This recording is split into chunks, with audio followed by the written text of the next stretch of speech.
किसी गांव में एक साधु रहा करता था।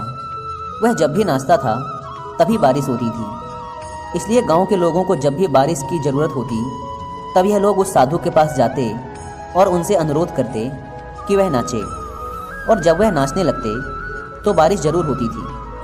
कुछ दिनों बाद 4 लड़के शहर से गांव में घूमने आए। जब उन्हें यह बात पता चली कि किसी साधु के नाचने से बारिश होती है तो उन्हें यकीन नहीं हुआ।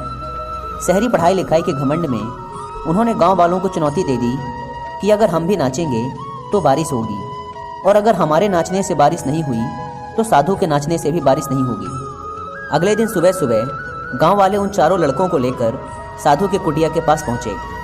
गांव वालों ने साधु को सारी बात बताई। फिर उन लड़कों ने नाचना शुरू किया। पहले लड़के ने नाचना शुरू किया। आधा घंटा बीत गया। फिर पहला लड़का थक कर बैठ गया, पर बादल नहीं दिखे। कुछ देर बाद दूसरे लड़के ने नाचना शुरू किया, और 1 घंटे बीतते बीतते वह भी थक कर बैठ गया। बाकी दोनों लड़कों ने भी ऐसा ही किया, पर बारिश नहीं हुई। अब साधु की बारी थी। उसने नाचना शुरू किया। 1 घंटा बीत गया, पर बारिश नहीं हुई।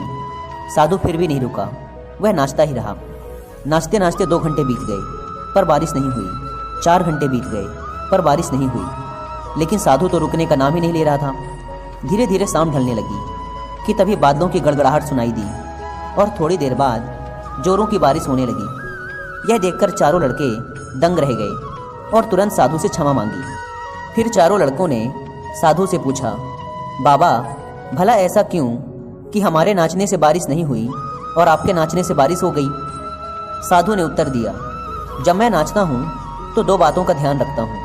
पहली बात तो मैं यह सोचता हूँ कि अगर मैं नाचूंगा तो बारिश को होना ही पड़ेगा, और दूसरी यह कि मैं तब तक नाचूंगा जब तक कि बारिश ना हो जाए।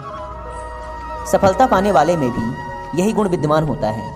वे जिस काम को भी करते हैं उसमें उन्हें सफल होने का पूरा भरोसा होता है, और वह तब तक उस काम को करते हैं जब तक कि उसमें सफल ना हो जाएं। इसलिए अगर हमें सफलता हासिल करनी है तो इस साधु की तरह ही अपने लक्ष्य को प्राप्त करना होगा।